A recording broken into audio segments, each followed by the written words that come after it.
Magandang araw ho sa inyong lahat mga kapatid. Ako po si JDB, ang inyong abang lingkod. Alright, so pag-usapan natin ngayon itong magandang balitang na ulinigan natin kaninang umaga. Mga bandang alas 11 ito sa Quadcom.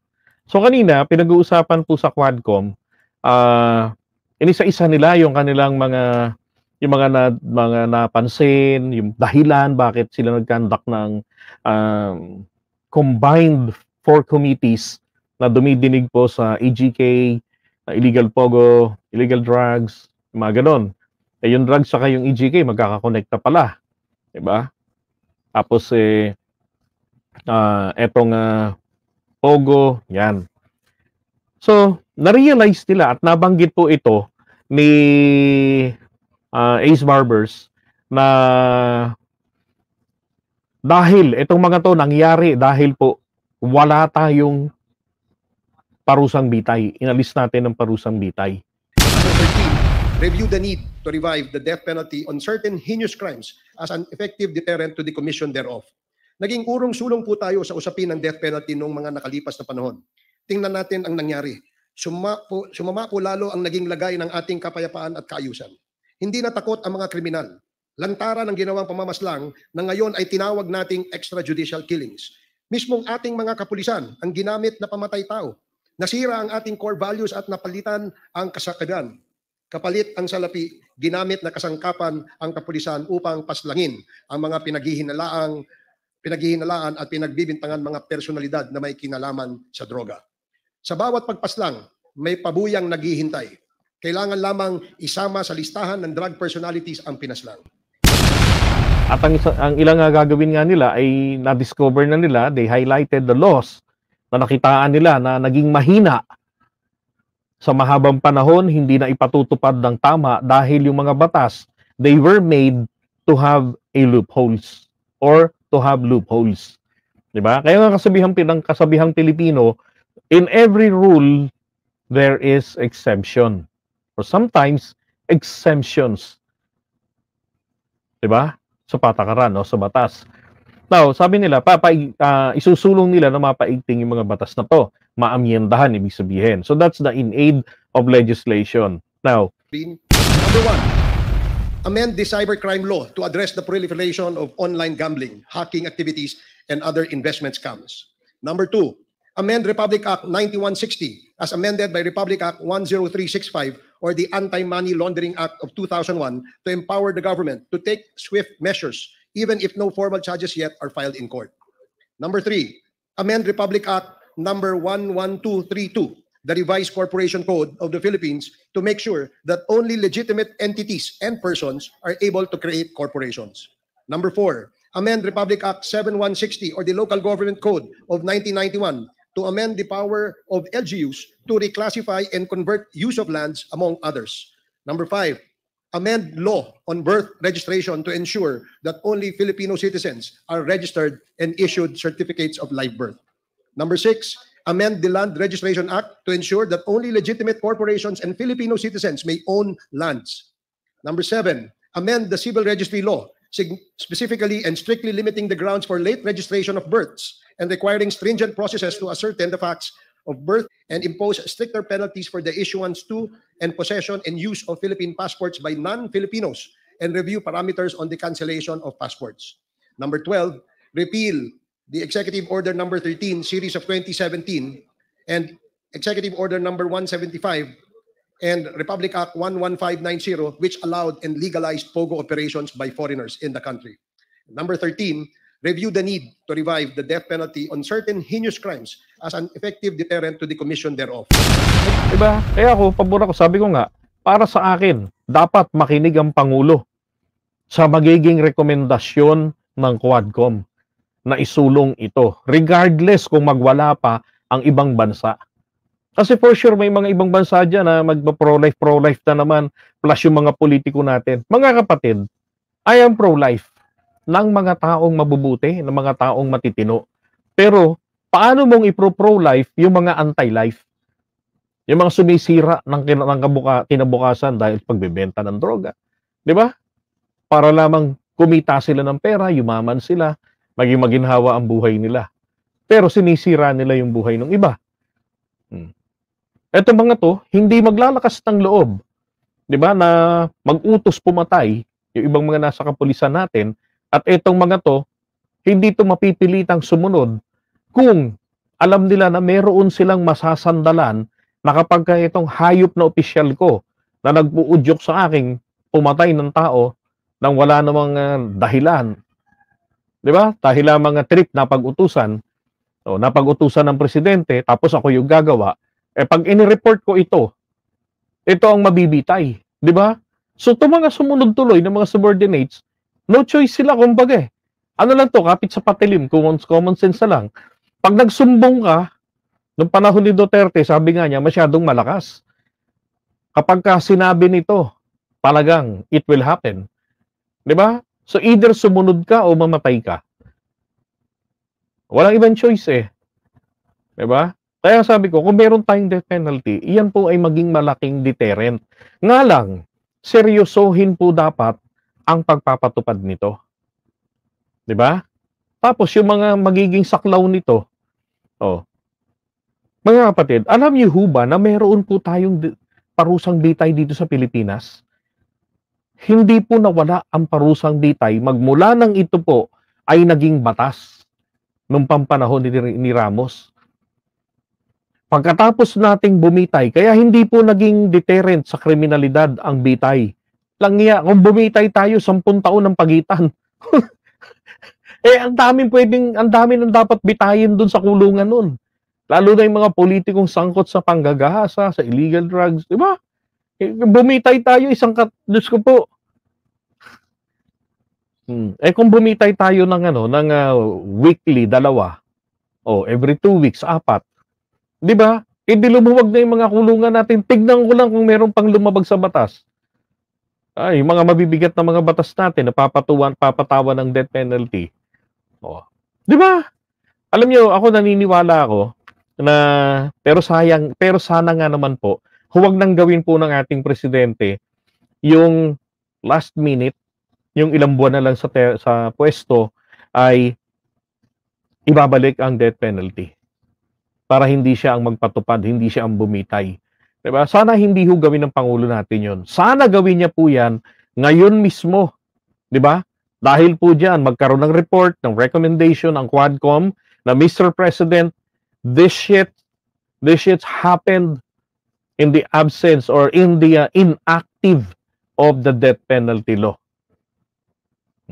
Na sinuspinde ng iyong kinakapatid na si Gloria Arroyo mula pa noong 2006. At noon, lumala na ng lumala ang krimen. Kawawa naman si Manny Pacquiao, mapupulbos ang katawan nito, maglalaho ito. Kung araw-araw ito maya-maya makikipagboxing. Sapagkat nawawalan po ng kriminalidad ang buong bansa sa araw at oras nang may laban si Pacquiao. Hindi naman pwedeng palaging ganun, di ba? Kailangan po natin ng batas na kinatatakutan. Tignan ko lang, di ba? Kaya sana, ipasaya, hindi naman kailangang ipasaya ng Pangulo natin eh. Batas na po yan. Batas na yan. Alam nyo, samantalahin natin na ang Pangulo nakikinig sa taong bayan. I-pressure natin, iparamdam natin, di ba? Paigayin natin sa SOCMED. Nang makita nila na, Mr. President, bulag ka ba? Talamak na ang mga hindi magagandang nangyayari dito. Isang katutak na yung mga nawawala na lang na mga kababaihan, mga kabataan, matatagpuan na lamang nakabaon. Di ba? Nakabaon sa lupa. Ginahasa ng mga, di ba? Nakipag-meet up. Di ba? Harap-harapan binaril. Merong isang environmentalist, kailan lang. Kahapon, napanood ko. Sa Palawan yata yun. Dinukot. Di ba? Tapos yung nagkaroon tayo ng presidente na nag-utos ng paglipol ng illegal drugs. Pero ang problema, ang nilipol, kompetensya. Dahil wala tayong death penalty, ano mangyayari? Diba? Kakasuhan yung tao na yon, ang presidente, nakaraan, Duterte. Ang iiral sa atin dito ay humanitarian consideration, house arrest, walang hiya. Diba? Parang hinintay mo lang yung kamatayan, tapos ang house arrest doon sa KOJC compound. Hindi, meron siyang private place na napakaganda. Di ba? Ganun yun ang magyayari lang.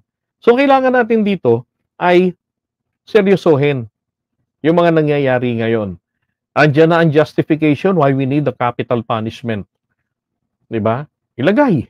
O magkaroon para mula nang magkaroon uli ng ma-activate ang bitay, then malamang sa malamang mag-iisip na yung mga gagawa ng kalokohan. Kung yung sangkot doon sa human trafficking, bibitayin, tignan ko lang kung meron pang gumawa niyan. 'Di ba? Mula ron sa principal hanggang doon sa mga accessory to the crime, bitay lahat kayo. Kasi alam niyo yung kalakaran eh. Accessory ka. Ikaw yung mga nanunundo. 'Di ba? So alam mo na bakit mo pa ginagawa. So matatakot po. Titinuho mga Pilipino pagka ganyan, may batas uli, pairalin uli ang batas na yan, tapos seryoso tayo sa pagpapatupad. Yung political will po ang number one problema ng Pilipinas. Napakarami nating batas. Napakarami nating batas. Naaawa na nga ako sa mga abogado, ang daming minimemoriang batas eh. Tapos ang kulungan natin, siksikan. Kung bumibitay ba tayo palagi? 'Di ba? Sabihin pa nilang wala kayong karapatang kumuha ng buhay ng tao. Sabi sa'yo, merong karapatan. 'Di ba? Merong nakalagay po sa Biblia, na ang pahintulutan sa lupa ay gayon din sa langit. Ibig sabihin, pagka pinagkaisahan niya na gawin dito sa lupa, then gagalang ng langit yan. Di po pwede.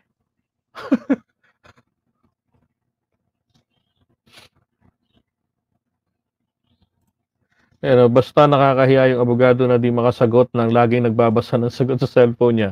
Ang pambato ng mga delishits. Matalino daw. Alam niyo, kung meron lang tayong ganong klaseng batas uling umiral sana, kung pinairal yan ni Pinoy bago siya lumayas, since alam ni Pinoy kung nagaano kahalimaw pala si Duterte. Di ba? Di sana, hindi po ganitong lumaganap yung illegal drugs sa Pilipinas. Nagkataon lang kasi may pandemic eh. Kung wala hong pandemic, nako, patayan. Tapos hinghutan pa rin dito sa Pilipinas. Walang mga big time na mga nahuhuli noon. Walang bulto-bultong ganyan na nahuhuli. Tapos yung may dala nahuhuli. Dati puro mga nahuhuli lang yung items. Tapos nawawala pa. So nai-record, nahuli. Pero na-disgrasya. Nawala. Di ba? Okay? So para sa akin, dapat po makinig ang ating mahal na Pangulong Marcos dyan po sa Quadcom. Dahil ang Quadcom, na-realize nito ang absence ng death penalty at yung epekto nito sa ating lipunan. Because in the Senate, huwag na kayong umasa, definitely, si Risa Ontiveros, anti-death penalty yan. Diba? Hindi pa, alam niyo sa death penalty law, ito yan na-explain ko lang sa inyo. Para ho yan na mapaganda, hindi po kailangan ng Pangulo na magdebate ang House of Representatives maging ang Senate. Wala pong kongresista, walang senador ang kailangang magdebate. At lalong hindi po sana kailangan na tayo po ay mag-rally. Pero dapat po nating gawin sa palagay ko. I-rally uli natin, no? Namin na lang mga vloggers, kami na lang, i-rally natin uli ang Pangulo. Na Mr. President, muli, pakinggan mo kami. Talamak na po ang illegal drugs sa Pilipinas. Hindi ito nawala dahil sa war on drugs si Digong. Minana mo pa ang dami. Yung mga tropa niya lang ang nakasurvive. Yung mga kapitbahay nating mga addictus benedictus, di ba? Nagsipayat uli. Minawawalan na naman ng gamit, minaho-hold up na naman. Di ba? So, Mr. President, talamak rin ang mga balitang maraming nawawala, nagagahasa. Aanahin mo ang imahe. Nakabilang tayo sa mga bansang na walang death penalty. Tapos, ang nade-death penalty ng mga walang hiya ay yung mga inosente. At least doon sa death penalty, Mr. President, meron pong proseso, merong due process of law. Bago po yan masyukti. Yun pong mga masasamang loob pag ng death penalty. 'Di ba? May gahasa, may bugbog, may nakaw, tsaka nila papatayin. Wala pong due process doon. 'Di ba? So kung titignan po dapat dito, Mr. President, due process ba pag-uusapan natin?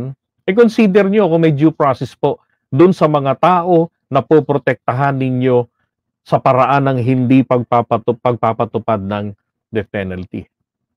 'Di ba? Dapat doon tayo sa kasabihan na na an eye for an eye, a tooth for a tooth. 'Di ba? Dapat ganoon po tayo. Hindi pwede yung palagi na lamang tayong mabait. Nakapatay ng tao, ganoon ba?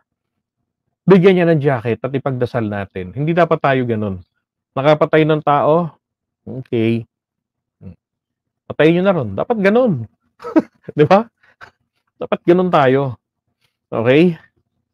Alright, so iwan na natin to.